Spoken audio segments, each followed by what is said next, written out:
Mike Pence doesn't brag about sexually assaulting women.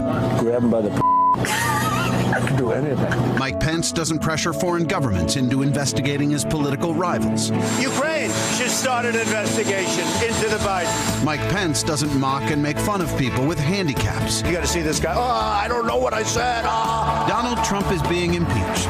It's time for President Pence. At least it's an improvement. That was a new ad from the group Defending Democracy Together. And joining us now is the group's founder and director, Bill Kristol. Also with us, columnist and deputy editorial page editor at The Washington Post, Ruth Marcus. Bill, I'll start with you in the ad. What's the strategy there? You know, I just got so tired of people telling me that the election is going to be reversed. And, of course, the president's own lawyers have been saying that.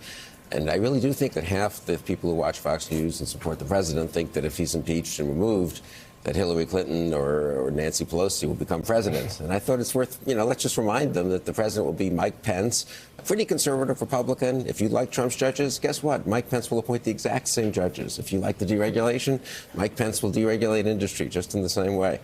He'll keep the cabinet, et cetera. So I'm not a huge fan of Mike Pence, but I do think it was just worth reminding people of that and causing maybe a little trouble, maybe President Trump will see that and get a little annoyed, a little worried that Pence is maneuvering behind the scenes to, encourage people to replace him. So we have a little website, presidentpence.com, just to get that idea bouncing around out there.